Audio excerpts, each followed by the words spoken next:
I did not have time to do an entire how-to on this hydroponics garden tower, but I did want to show it to you.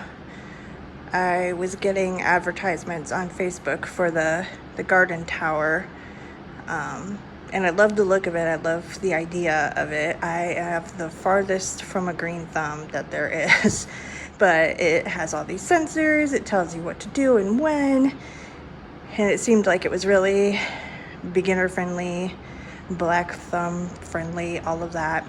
However, it's very, very pricey, and it only comes in white, which, as you may know by now, is not my style. So I decided to make my own. As you can see here, I did the 3 towers. These towers here are 3D printed.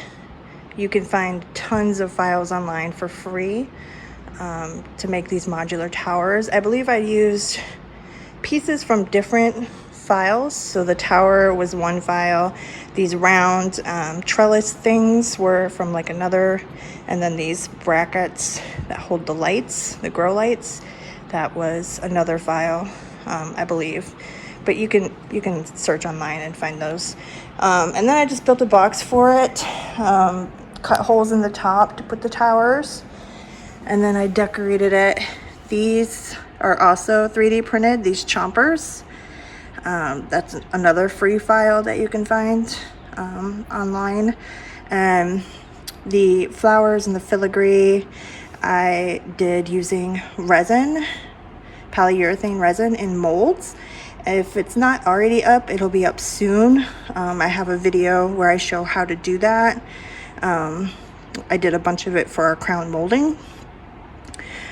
So those are just glued on there, super glued.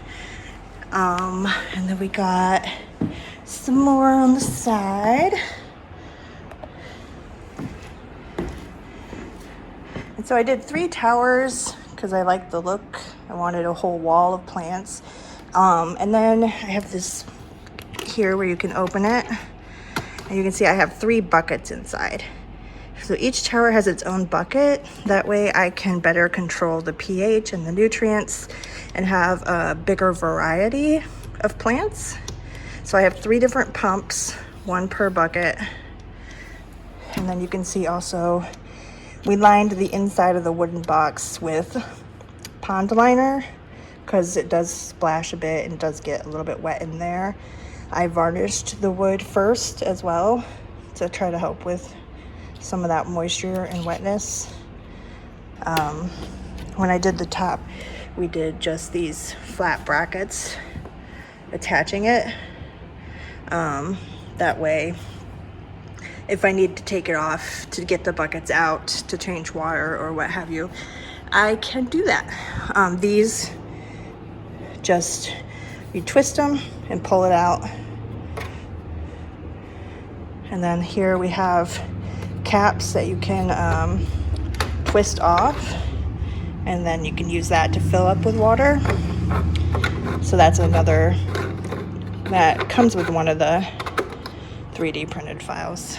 There's also baskets you can print for, like if you're doing berries, strawberries, what have you.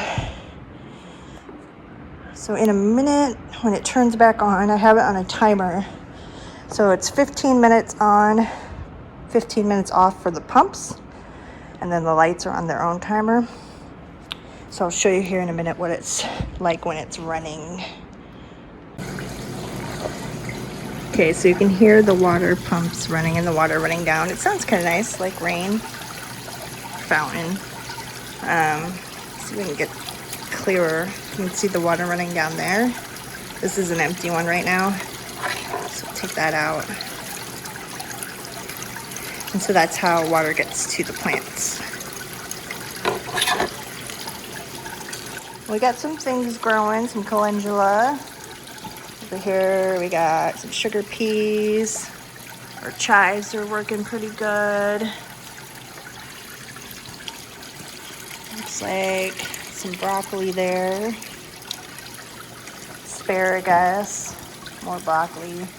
Our strawberries are struggling. So there's a little tiny guy down in there. You probably can't see it, but So we will see. We will see how this turns out. Here we got some kale that's looking pretty good. That's August. I obviously don't eat kale. Bok choy. So I will post an update later with how the plants are doing. So there's that.